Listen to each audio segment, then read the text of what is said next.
Hi, everybody. It's Killshot from 99 Gaming. This is Game of Thrones, Season 8, Episode 4, complete recap. This is something a little bit different. This is the first time we have ever done a countdown for Game of Thrones, a reaction, and a recap.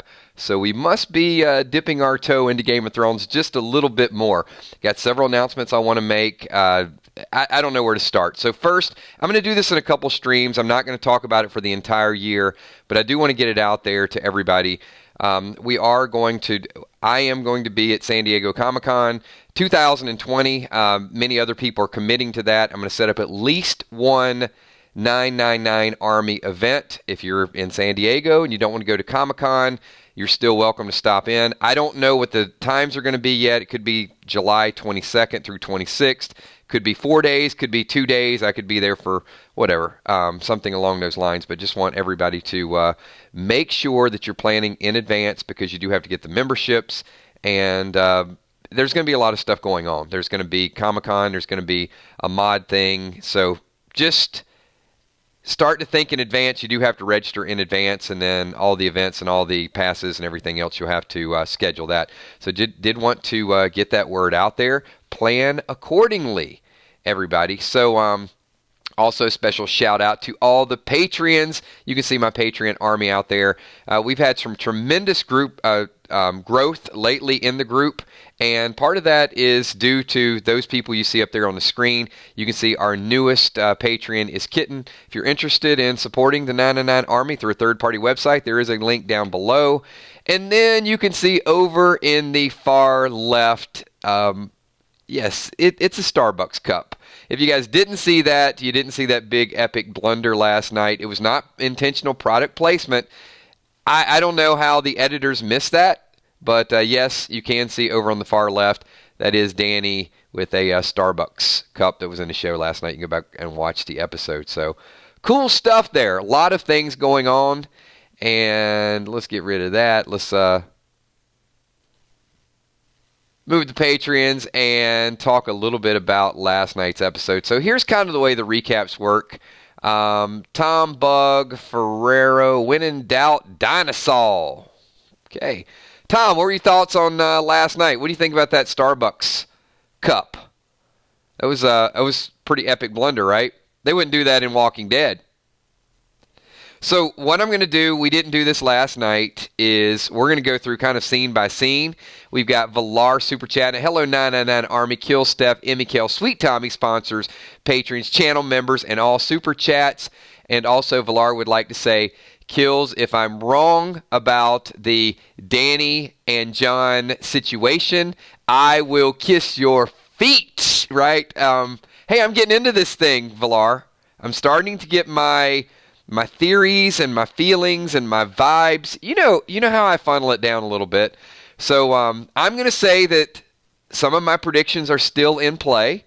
Maybe they won't. 2 episodes, not a lot can happen. Well, actually, I'm wrong. A lot can happen in 2 episodes, but it does seem like it's going to be in a good spot. I mean, it's going to be a little bit rushed. So I'm very excited to see episode 5. I have to tell you, because that's where I think they got to tell most of the story in episode 5. And then 6 is just going to be, I feel like we're going to be left hanging. I don't feel like I'm going to get closure with this. Tom Ferreira says it's going to be All Out War 3.0. So, yes, it is. This is going to be serious. I'm not going to go crazy with a prediction and say, like, Dany's going to lose her last dragon. I don't think that's going to happen. That would be disastrous. But I do want to say, Ghost still has some story. Arya is riding into town, still has some story, which we figured, but I think people are on the fence about how epic her ending's going to be, and I think she's right there. Jaime Lannister certainly is going into town, into King's Landing for a reason, not just to break Brienne of Tarth's heart. I think, and I see something going down. I don't know. Arya and Jaime, watch out for that. Lakeisha says, so many. Will Jon kill Dany, and how, if she is the unburnt? Why is he not Azor Ahai, and why didn't they show the Starks to who he is? That's a lot of questions. And Lakeisha, probably going to touch on, I think it was he. Anyway, we're going to touch on some of those topics as we do the recap. Tom Ferrer says, I don't think Dany's going to sit on the throne. Me neither.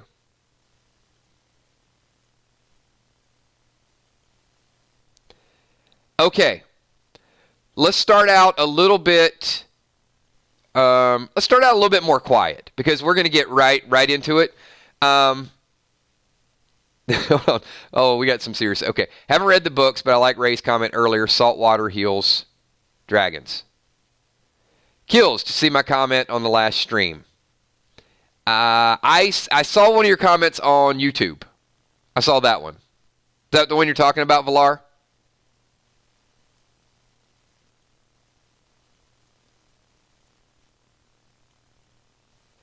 If so, yes. And you know what? It's all in fun. It's all in bold predictions. I do like when things deviate from the books, though. I really do. Tom Ferreira, damn you, Cersei. Don't you realize there's only one last dragon left? That's some serious anger there, Tom.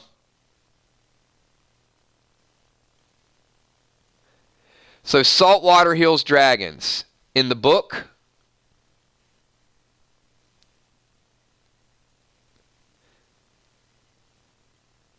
well, I don't know my dragon lore per se.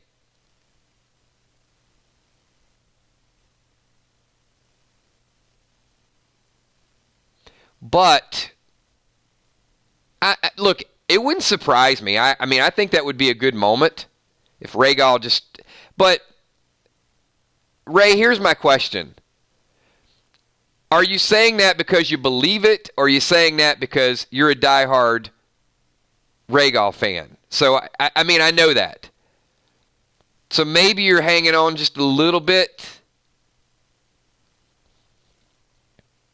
I think the dragon's dead, to be honest with you. I think there's been enough time. I think he's gone.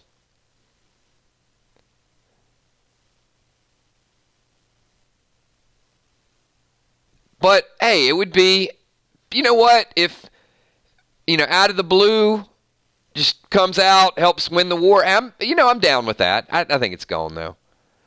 I think they intentionally want Dany to be down to one dragon. I think they want us to feel the loss.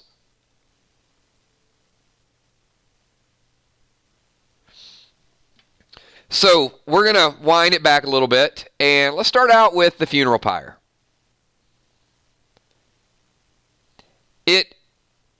It was good, but am I alone in thinking that it felt a little slow in the beginning?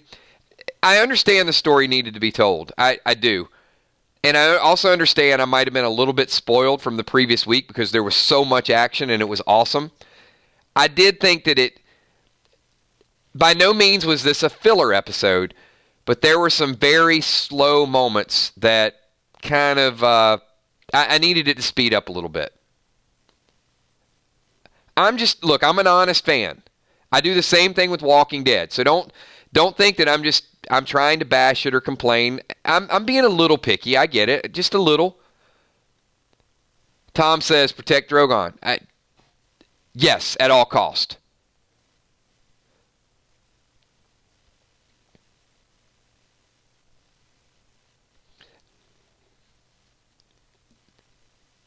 Yeah, creepy. I'm fine. I mean, that's why I said I think I'm just being a little bit picky. I know they need to say their goodbyes. I know they needed to show, how pale they were and how dead they were and all of that. It just, the first 10 to 15 minutes, I could have taken a Cliff's Notes, like a condensed version of that. And then we transition, like John said, that they're not going to see their light again, and we're partying. It's festive. Hey, celebrate all their accomplishments. War's over. At the end of the day, they won the war. Now it's time to have a few drinks and celebrate. Emotions run wild when there's a lot of drinking going on. And we saw that, right? We saw a little bit of the kind of the truth or dare or the truth or lie game they were playing. How Tyrion sort of crossed the line a little bit with Brienne of Tarth. You could see she was clearly embarrassed and offended. You could see Dany's jealousy coming out. You could see, Hound didn't want to be bothered. So everybody's kind of true emotions were on high alert. I like the dinner scene.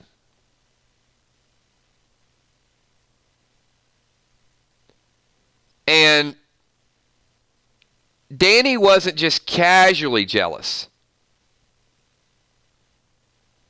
She is... I don't think she's coming back from it. I really don't. And I know this wasn't just my prediction. I mean, this prediction's been out there for a while.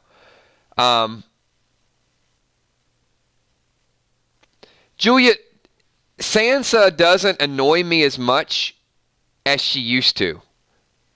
I'm starting to really understand Sansa's protective nature, and I see her more in a different light, like what she went through. I don't hate her like I used to. I used to not like her at all. But she's really starting to protect Winterfell and her family. She's kind of come full circle to me. So, and I'll give you a point, is when Dany and Sansa have these staring matches, most of the time I'm siding with Sansa. And can we at least admit that, look, Dany, do you know why she went to war? Do you know why she wanted to push so fast? Think about this for a second. What a selfish motivation. There are two reasons. Sansa even told her. The troops are wounded. And then Dany gave her this speech about how I, went through this war, and then I get here and you give me that. And Sansa's basically like, no, it's your troops too that I'm looking out for. So Sansa is looking out for the totality of the group.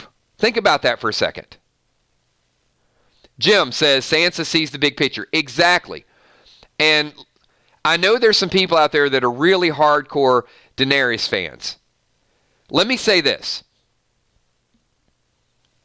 There were two things that really stood out and they played the story well. Let me know if you agree. If you agree with me, hit the like button. Dany was jealous, and she needed to go to war right away to divert the attention back to her.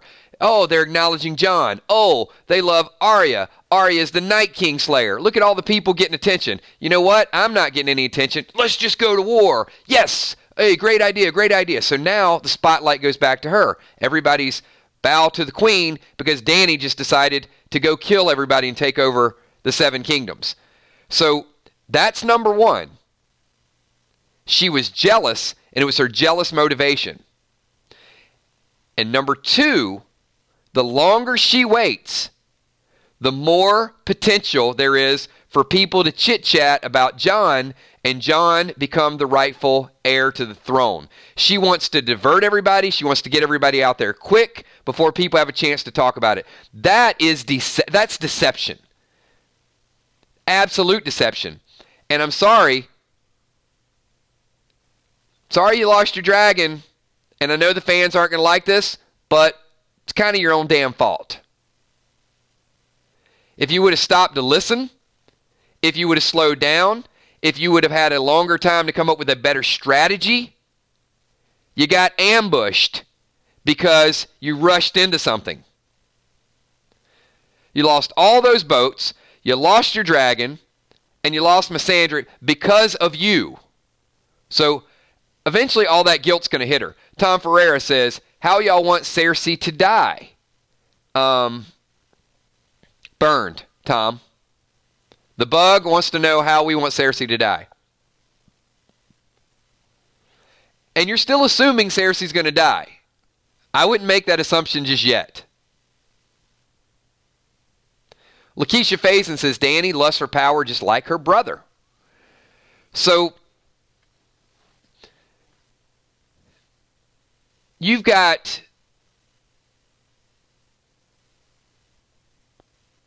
whoa, holy cow. Anita just went like super beast mode with the super chat. All right, we're going to pause this one because this is a epic super chat. Anita says, sometimes when I try to understand a person's motives, I play a little game. I assume the worst. What's the worst reason they could possibly have for saying what they say and doing what they do? That's what Sansa is doing, in my opinion. Hang on. I want to let that sink in for a little bit. Because I want to see if this is something that I do. Hang on, let me let this sink in. I'm going to read this again. So when I try to understand what a person's intentions are, I play a game and just assume, they have the worst intention. What's the worst reason they could possibly have for saying what they say and doing what they do? And that's what Sansa is doing.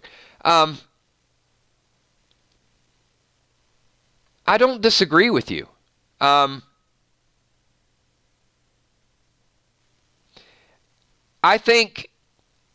certainly think it's that, Anita. But I also think they hinted a little bit as well. Sansa in the beginning, she wanted to be a queen, right? She's a girl's dreaming, she wants to be a queen. And she's willing to give everything up to do that. And then she learned that the royal life is not everything it's cracked up to be. She saw all the horrors that went along with that.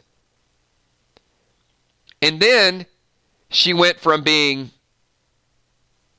of royal blood to an opportunity to be on the throne to a piece of meat, basically. And all those experiences brought her back to Winterfell. And she doesn't take any of that lightly. Where some people would be broken, Sansa is gaining strength. Like, this would be enough to break other people down. And I agree with you, Nate. I think that's where she's at this point. But it took her all those negative experiences to get her to that point where she has a lot of wisdom. And I got several super chats I want to catch up to just in a second here. But thank you, Anita. I appreciate that, and it's very good insight, I think, in addition to the journey that got her there. William, the Walking Dead billboard, says, I want Drogon to rip her to shreds. I don't think that's going to happen, William. I think Cersei is smart enough to stay away from dragons, but I would not put it past Jon, Jaime, Arya, something along those lines. Varys, there's still people in play that might be able to get close to her. Jim says, I would like to see Cersei pushed out of the castle tower like Bran. She needs to fall. That could be a possibility. Assassinated by being pushed off. Cersei's been through a lot too, but she's on the opposite side of the things that we respect. Tom Ferreira, this is Maggie all over again, but for different circumstances. Wait a minute. Tom, what do you mean this is Maggie all over again? Who are you comparing to Maggie? I'm confused.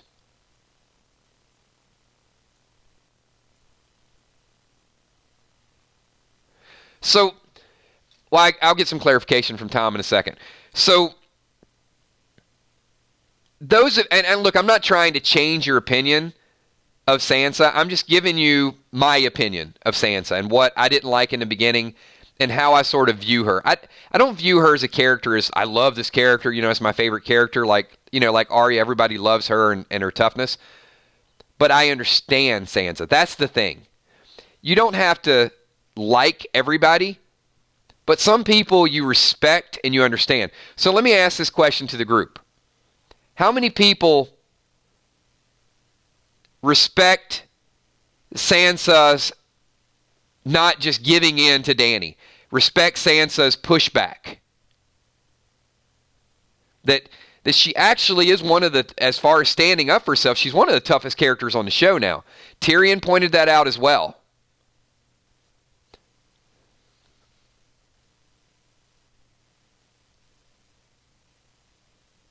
Okay, Tom, with Dany. I don't know I would compare Dany to Maggie. I can understand some of the comparison. I don't think Maggie lost her mind.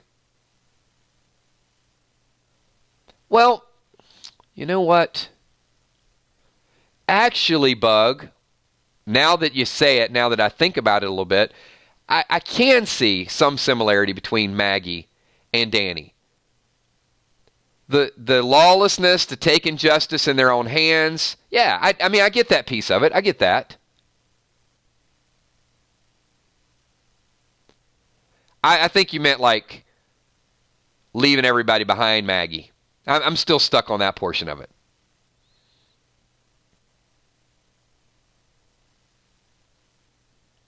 So KCF says, I love the fury on Dany's face at the end of the episode.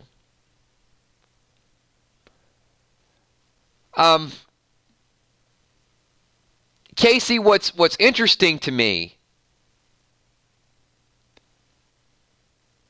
is, let me articulate this the right way.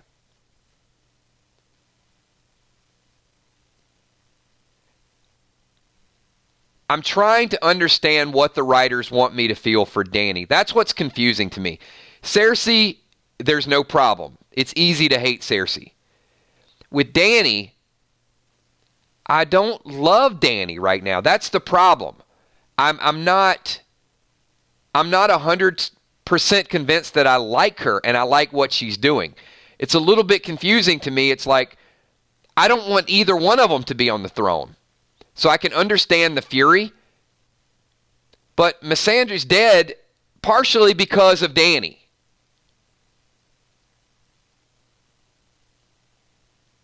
And is that fury another log on the fire to get her to go more crazy? Or do the writers want you to start to transition and say, okay, well, we just made you hate Cersei even more, so now by default, you're going to have to support Dany. You're either one or the other. And I'm kind of like, no, I need a third option here, which is probably Jon Snow. So I've got Cersei I hate, I got Jon I like, and I got Dany who I'm not really sure about right now. So it's tough. It's not easy for me where I can just pick one or the other. Valar super chatting says Sansa's being Littlefinger, being 10 steps ahead, telling Tyrion, knowing he will tell Varys, and so on, domino effect. Absolutely. And Arya would probably take the secret to her grave. Sansa, it took her all of 5 minutes. Let's get the word out. One to another to another. I think that's a good call out. I think it's a good point. And if enough people know about it, and Sansa really wanted to generate that,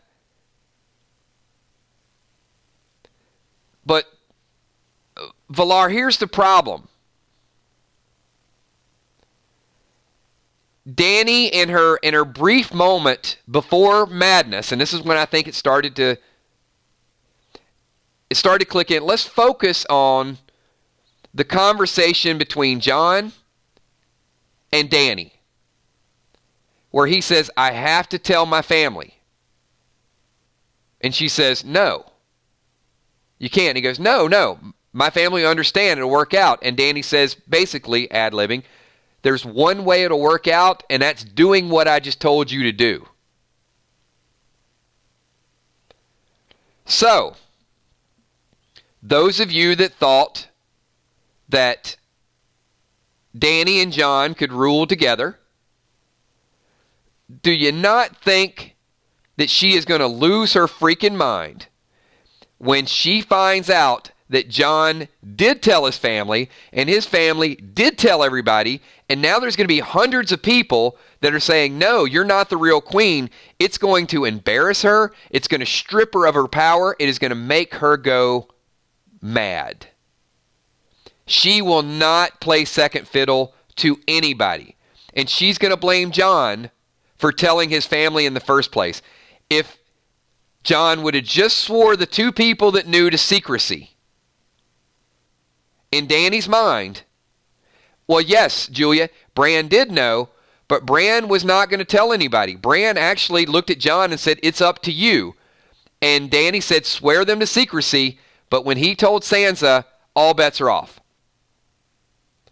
And look at what it's already done to Varys. Varys says, I will do what's best for the realm. And Varys is already plotting against Dany. So if Varys is plotting against Dany, then that means he said it best, right? 8 people know. It's not a secret anymore. It's information. So now what happens? What happens when 1,000 people know?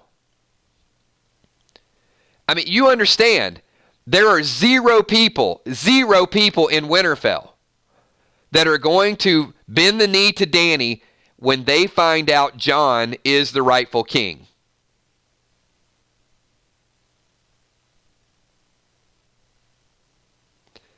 Anna, Jon absolutely, well, he authorized, same thing. It got back to Sansa, and it didn't have to.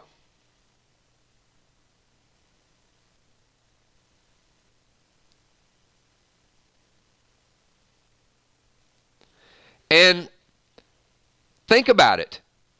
All the other allies that are out there, did Varys not? Varys has a lot of wisdom here. I mean, he was pretty straightforward and said, when they find out Jon is the rightful heir and he's a man, they're more likely to partner with him.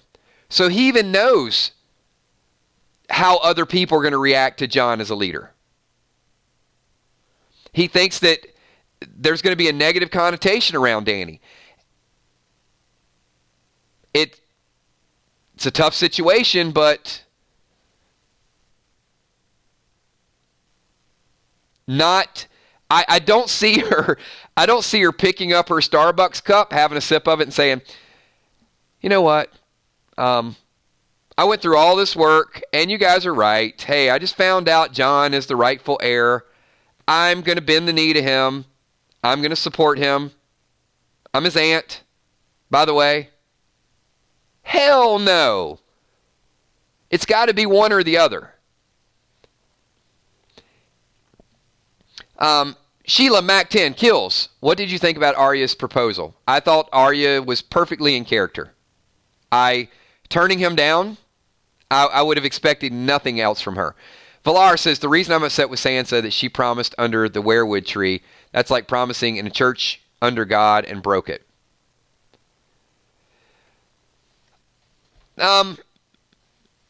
So Valar, here's what I would ask. If you made a promise, and you know what, not just to Valar, to everybody. If you made a promise under the weirwood tree, or you made a promise in the church, and you found out information that could potentially destroy the lives of hundreds, if not thousands of people, would you keep your word? And would you bear the burden of all those deaths? Think about that for a second.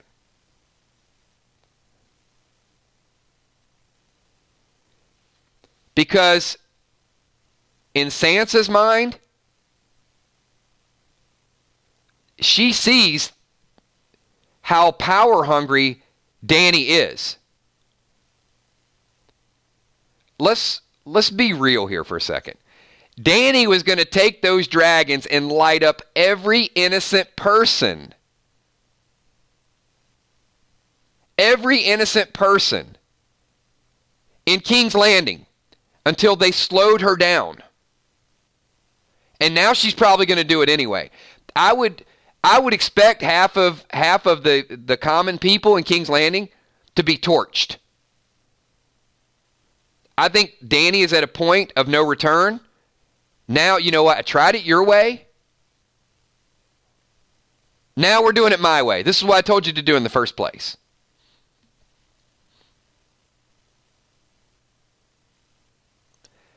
Ray, it's not Dany hate. To me, it's common sense.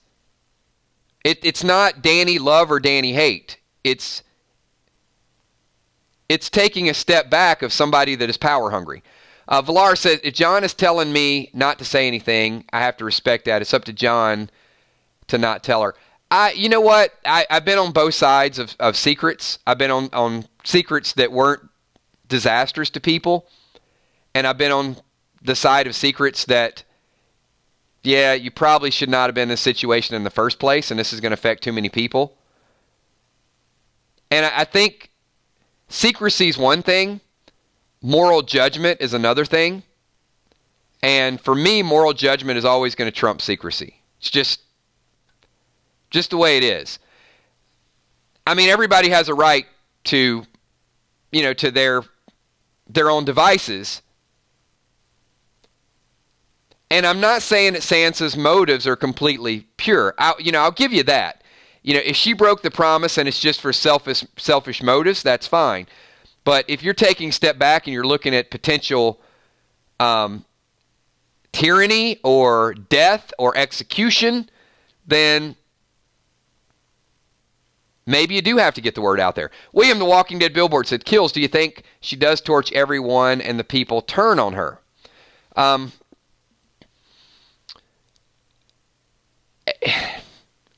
It's certainly not going to win her any allies. So let me kind of put this in perspective a little bit. Do you think the people of King's Landing care that Missandei got decapitated?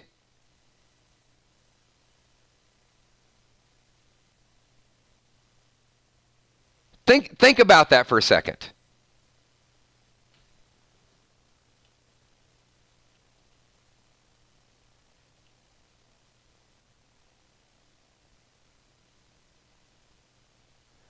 And Lakeisha, and I'll follow up with Lakeisha's, Mr. Super Chat. What if Dany tries to kill Sansa and Jon kills Dany?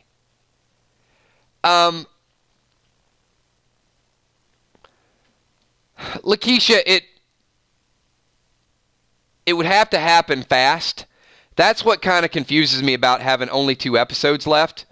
I don't know how much FaceTime they're going to have with each other, but certainly, Sansa's at Winterfell. They're at King's Landing. Will the two come in? It's maybe. I don't know. I haven't really gotten that far into it. I don't know if that's what's going to be the epic showdown between the two of them. If there were like 4 episodes left, I would certainly think that's a possibility. So and I know most of you said nope, right? Here's what's important. Because we went through similar circumstances with Negan. We went through similar circumstances with All Out War. They were on boats, and they were coming to King's Landing. So Cersei probably looks like a hero to a certain degree right now to her people. And someone, I think as William just a minute ago said, how could these people worship, or not worship, I guess, bend the knee to Dany if it's just out of fear. Like, hey, you killed half of them, now the other half, you got no choice. That's not liberating. And, I mean, let's be fair. There are dragons flying over. There are a fleet of boats coming over. The boats got destroyed. And Missandei was a prisoner of war. So I don't think that a lot of people in King's Landing were like, oh, well, no, save her. We really care. They don't care. Now, we care.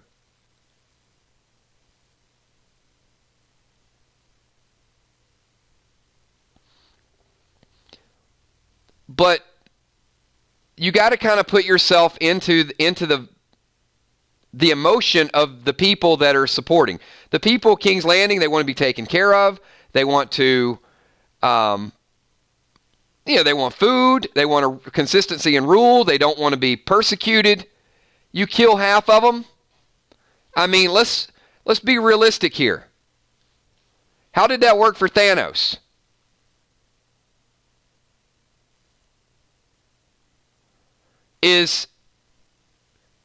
So Tom Ferreira, instead of Dany being Maggie, could we make a better comparison and say Dany is Thanos?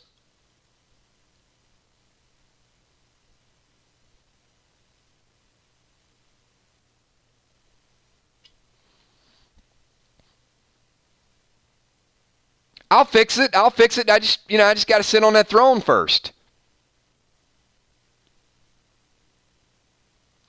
And I think that's what concerns me about kind of the way of rule.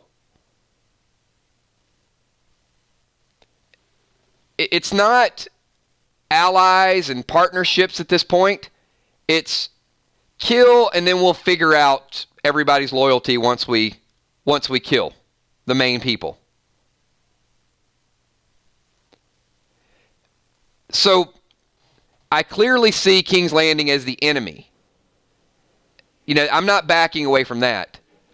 But I am saying there is some gray area with the people of King's Landing. Jim says, is it possible that the throne is destroyed and not one person takes control, but it becomes a republic? I think it's possible, and it's possible to lead into a spinoff.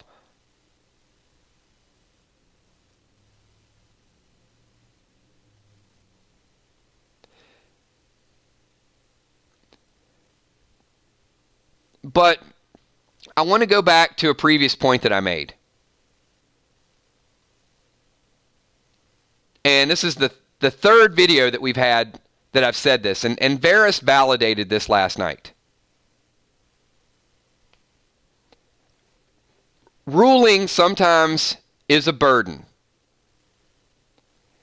Do not give up on the support that Jon Snow will get. He doesn't want to rule, but his burden might be to rule.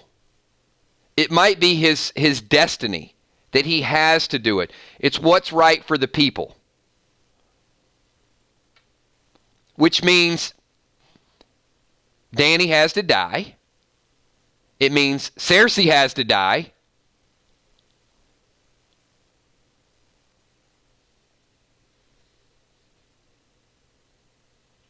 Because there's no way that Dany or Cersei could be alive and Jon, neither are going to relinquish the throne to him.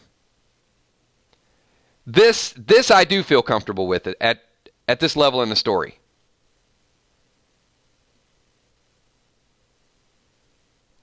Not going to happen, Ray. Not zero chance. There is no way that Dany will be by his side. Unless it's a spinoff and she's looking to put a knife in his back.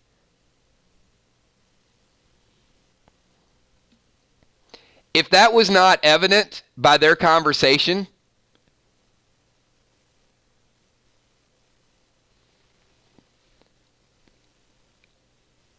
and you should know this. I mean, being a Dany fan, you should absolutely know there's no way she's just going to play second fiddle. Zero.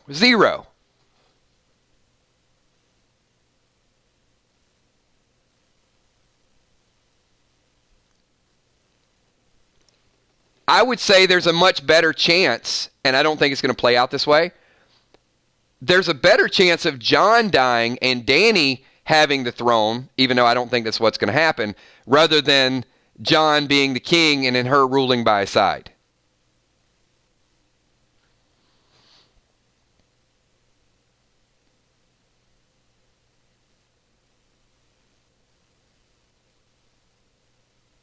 Because I feel like you've got two people in Cersei and Dany who believe it's their destiny.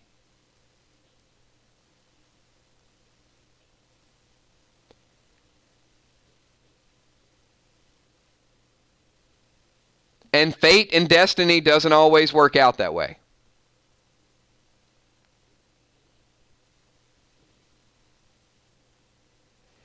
And the more people that know, and everybody will know because of the rumors that have started to travel,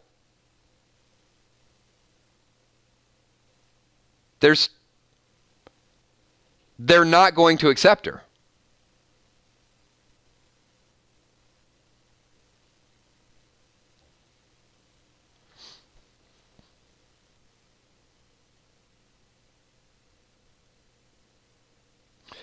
Mike Reiser says, Kills, what's worse, Dany burning King's Landing or Cersei blowing it up?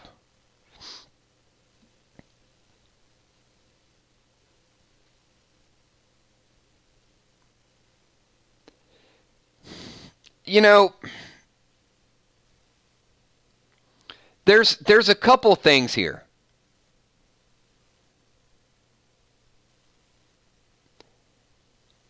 Blowing up King's Landing, there's other kingdoms. I think, I don't want to use Negan as people are a resource. The throne is important. The cities are important. But I think the rulers are really what we're getting down to.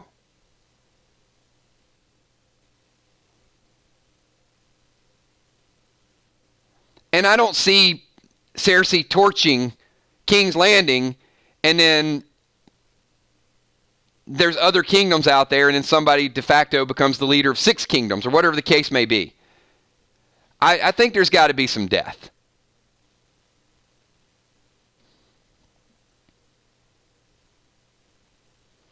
Valar Super Chat says, oh, by the way, don't change the channel when the last episode credits roll.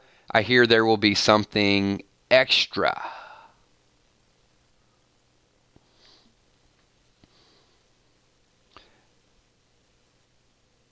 So, how many people, let's think this out for a little bit. How many people would have to die before, and I know you guys may not like this, but before Sansa would get the throne? See, Emmy, that's what I'm thinking. If Cersei, Jaime, Dany, and Jon were all to die, I know that's a lot, would Sansa be the 5th? Would she be the 5th heir to the throne?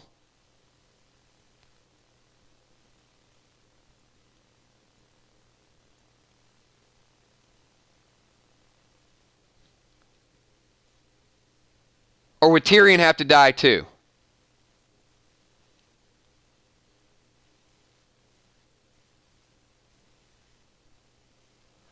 Cersei, Jaime, Tyrion, Dany, and Jon.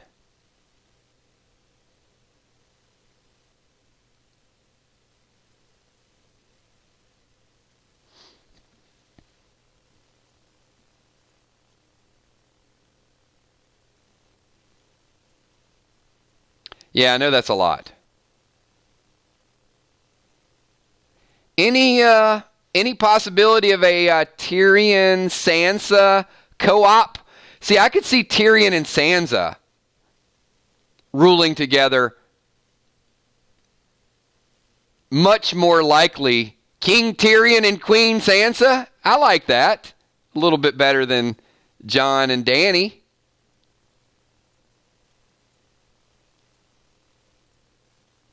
Why not? Can we start a Tyrion Sansa?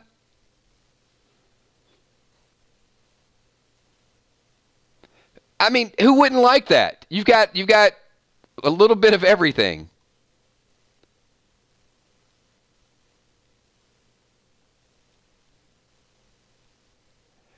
And then you don't have this, brother with his sister and aunt with his nephew. You got a good old-fashioned normal relationship without all the other stuff.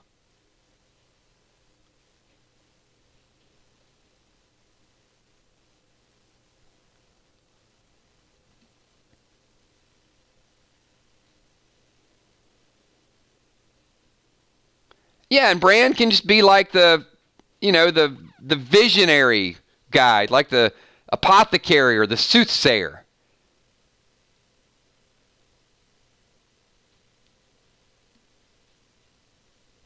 Yeah, we'll go with that for now.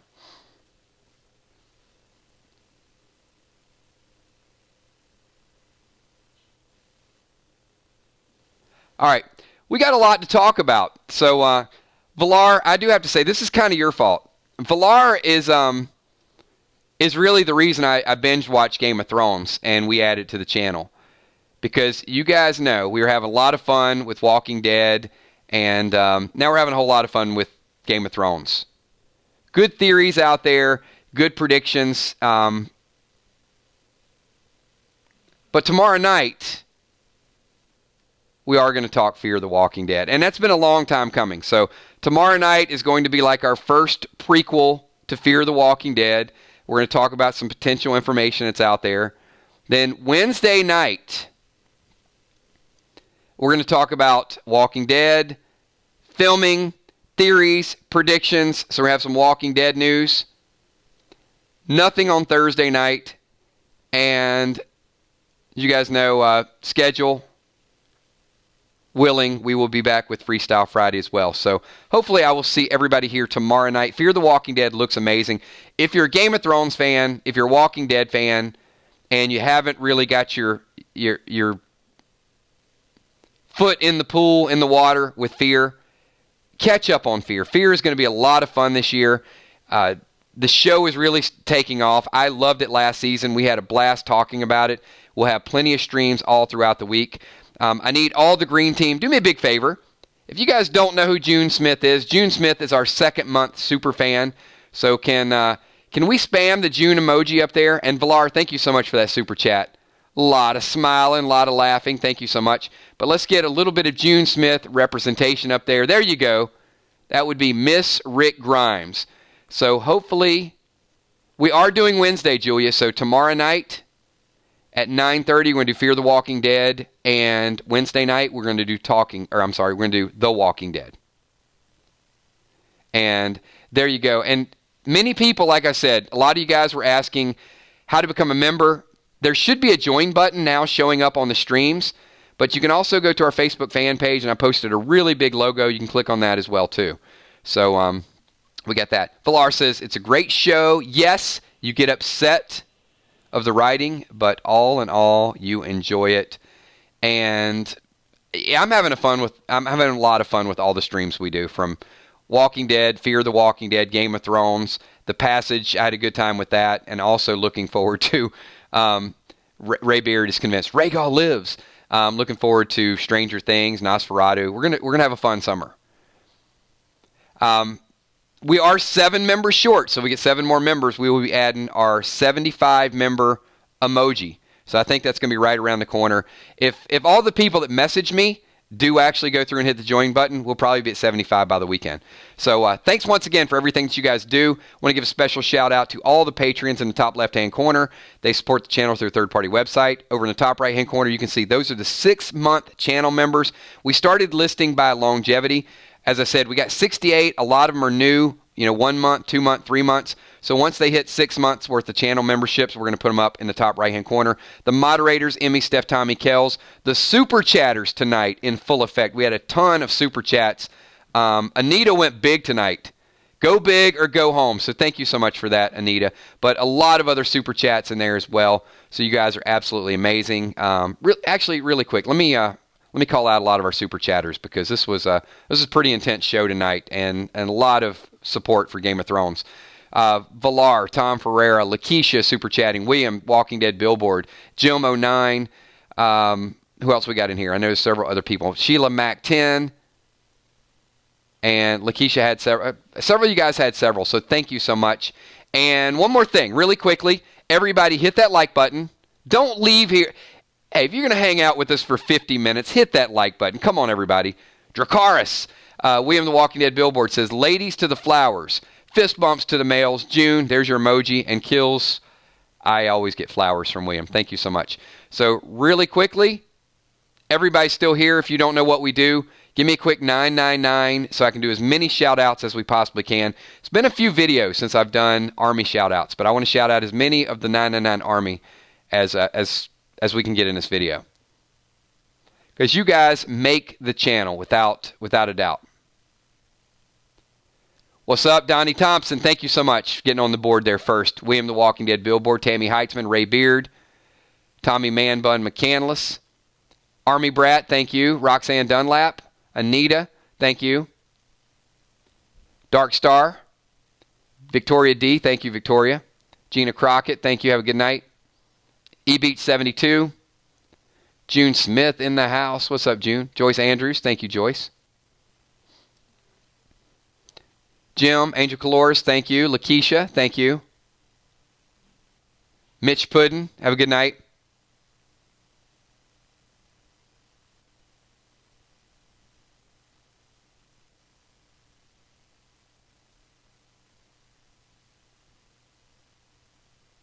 Just waiting.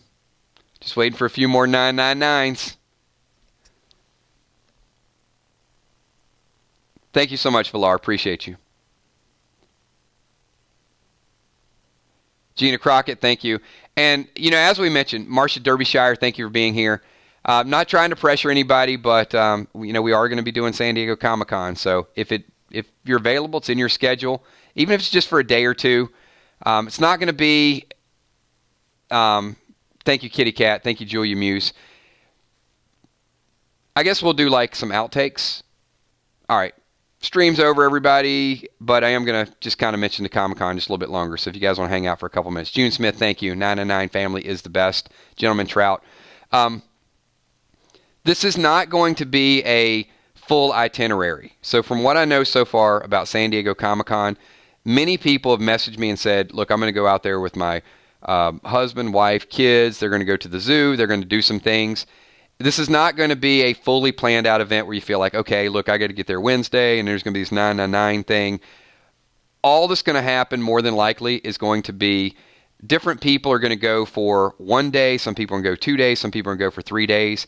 I'm going to do a 1 day thing. It might be a Friday night, might be a Saturday night. I don't know what the schedule is going to be like yet. But I'm just going to assemble one 999 event. It'll be a dinner. People get together. But I don't want anybody to feel pressured like, hey, where's Kills? We got to go have lunch with him or breakfast or any of those things. Everybody's going to be doing their own thing. I mean, you go there like a mini vacation.